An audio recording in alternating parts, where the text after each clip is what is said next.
பார்க்க போகிறோம்னா சூப்பரான இடியாப்பமும் அதுக்கு சூப்பரான ஒரு சைட் டிஷ்ஷும் நம்ம பார்க்கலாம். வாங்க கிச்சனுக்கு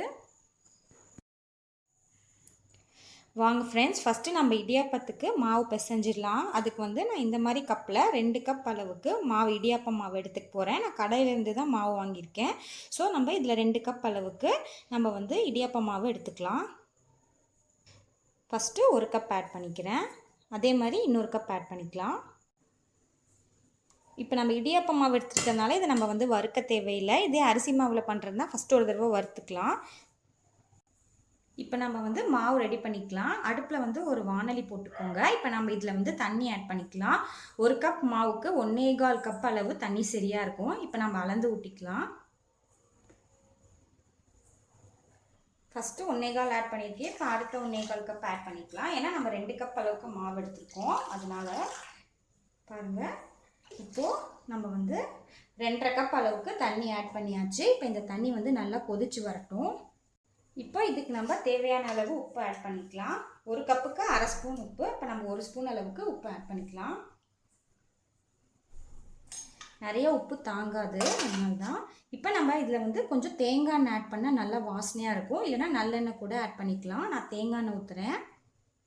இப்போ தேங்காய் எண்ணெய் 1 டேபிள் ஸ்பூன் அளவுக்கு ஆட் பண்ணிக்கலாம். இப்போ இந்த தண்ணி நல்லா கொதிச்சு வரட்டும். பாருங்கள், இப்போ தண்ணி நல்லா கொதிச்சிருச்சு. இப்போ அடுப்பை ஸ்விம் பண்ணிவிட்டு மாவை போட்டு கலரலாம். மாவை கொஞ்சம் கொஞ்சமாக போட்டு கட்டி இல்லாமல் கலரிக்கலாம். கட்டியெல்லாம் தட்டவே தட்டாது, ஒன்றும் பயப்பட தேவையில்லை. இப்போ அடுப்பை ஆஃப் பண்ணிடலாம். தண்ணி பத்தாத மாதிரி தான் இருக்கும், ஆனால் இது ஆற ஆற நல்லா குழஞ்சி வந்துடும். இப்போ இது ஒரு 2 நிமிஷம் நல்லா ஆறட்டும். அதுக்கப்புறம் வேறு ஒரு பாத்திரத்தில் மாற்றிட்டு நல்லா பிசைஞ்சு வச்சுக்கலாம்.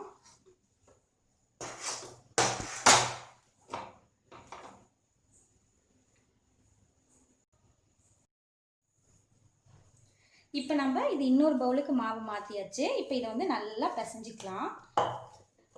நல்லா சாஃப்டாக நம்மளுக்கு இடியாப்பம் கிடைக்கும். இதை நல்லா ஒரு 5 நிமிஷம் நல்லா கை விட்டு பிசைஞ்சுக்கோங்க. இந்த அளவுக்கு நம்ம பிசைஞ்சு வச்சுக்கலாம். இப்போ நம்ம இடியாப்ப குழல் ரெடி பண்ணிக்கலாம். மாவு காஞ்சி போகாமல் இருக்க இது மாதிரி மூடி வச்சுக்கோங்க. அப்பப்போ எடுத்துக்கலாம். இப்போ இடியாப்பா அச்சு எடுத்துக்கலாம். இருக்கிறதுல சின்னதாக இருக்கும் இல்லையா ஓட்டை, அது எடுத்துக்கோங்க. இப்போ இதை நம்ம ஃபிக்ஸ் பண்ணிக்கலாம். இதுக்குள்ள கொஞ்சம் எண்ணெய் தடவிக்கலாம், இதுலேயும் இதுக்குள்ளேயும். இப்போ நம்ம இதில் எண்ணெய் தொடச்சிக்கலாம். ஃபஸ்ட்டு கொஞ்சமாக எண்ணெய் அப்ளை பண்ணிக்கலாம். இப்போ தான் ஒட்டாமல் வரும். எல்லா இடத்துலையுமே நம்ம ஆயில் இருக்கிற மாதிரி அப்ளை பண்ணிக்கோங்க. ஏன்னா வெளியில் புழிஞ்சாலும் இந்த இடத்துல எல்லாமும் ஒட்டிக்கும் இல்லையா, அதுக்காக தான். இப்போ நம்ம மாவு போட்டு புழிய ஸ்டார்ட் பண்ணிக்கலாம். இப்போ எல்லாமே எண்ணெய் தடவியாச்சு. இப்போ நம்ம மாவு இதுக்குள்ளே போட்டுக்கலாம். இது எவ்வளோ மாவு கொள்ளுதோ அந்த அளவுக்கு நம்ம மாவு எடுத்து போட்டுக்கலாம்.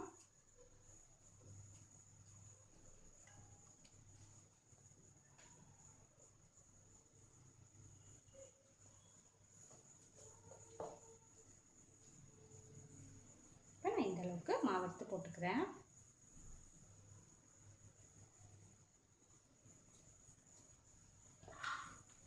இப்போ நம்ம இது மூடிடலாம். இப்போ நம்ம அழகாக புளிய ஆரம்பிக்கலாம்.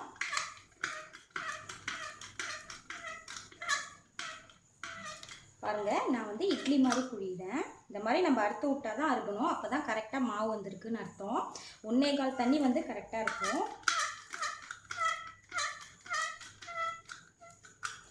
இந்த மாதிரி 4ஐயும் நம்ம புழிஞ்சு எடுத்துக்கலாம். நம்ம இந்த மாதிரி எல்லா பிளேட்லேயும் நம்ம ஃபஸ்ட்டு புழிஞ்சு வச்சுக்கலாம். இந்த மாதிரி தேங்காய் ஃபஸ்ட்டு துருவிட்டு அதுக்கப்புறம் கூட நம்ம மாவு போட்டுக்கலாம். இடியாப்பம் அது கூட செம்ம டேஸ்ட்டாக இருக்கும். இது மாதிரி ஒரு தடவை ட்ரை பண்ணி பாருங்கள்.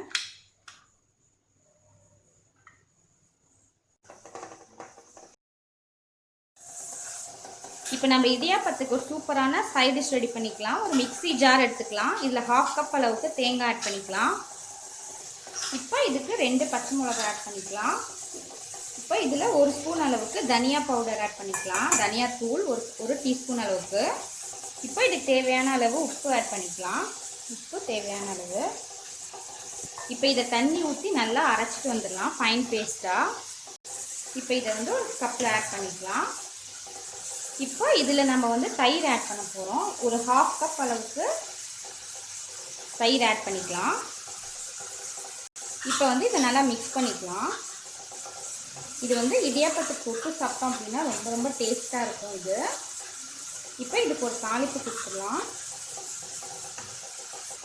ஒரு தாளிக்கிற பாண்டி போட்டிருக்கேன். இப்போ 1 ஸ்பூன் அளவுக்கு எண்ணெய் ஆட் பண்ணியிருக்கேன். இப்போ கடுகு ஆட் பண்ணிக்கலாம். கடுகு 1 டீஸ்பூன் அளவுக்கு ஆட் பண்ணிக்கோங்க. கடுகு நல்லா பொரிஞ்சதுக்கப்புறம் ஜீரகம் 1 டீஸ்பூன் ஆட் பண்ணிக்கலாம்.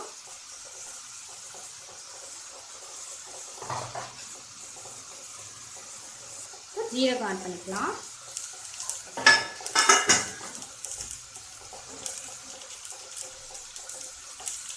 பெருங்காயத்தூள் கொஞ்சம் ஆட் பண்ணிக்கோங்க. அவ்வளோதான். இப்போ நம்ம இதை ஆட் பண்ணிடலாம். இப்போ இதை நல்லா மிக்ஸ் பண்ணிக்கலாம். இப்போ இது இடியாப்பத்துக்கு தொட்டு சாப்பிட ரொம்ப ரொம்ப நல்லாயிருக்கும். நம்ம வந்து கடலைக்கறிலாம் பண்ண டைம் இல்லைன்னா இது மாதிரி பண்ணிக்கலாம். இப்போ இந்த மாதிரி நம்ம வந்து குக்கரில் நான் வைக்க போகிறேன். நான் வந்து இட்லி பாத்திரத்தில் வைக்கலை. இந்த மாதிரி புழிஞ்சதை ஒன்று மேலே ஒன்று நான் அடுக்கி வச்சுக்கிறேன்.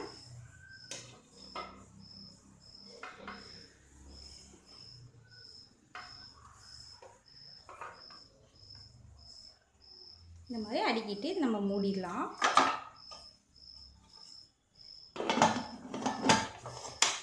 இப்போ இது ஒரு 10 நிமிஷம் வேகட்டும். 10 நிமிஷம் கழித்து பார்க்கலாம். பாருங்கள், நம்மளோட சூப்பரான இடியாப்பம் வந்து ரெடி ஆகிடுச்சு. அதுக்கு சைட் டிஷ் வந்து இது நம்ம ரொம்ப ரொம்ப நல்லா டேஸ்ட்டாக இருக்கும். இது நம்ம ஒரு பிளேட்டில் போட்டு சர்வ் பண்ணிடலாம். கொஞ்சம் ஆறுனதுக்கப்புறம் தட்டிலேருந்து எடுத்துக்கலாம்.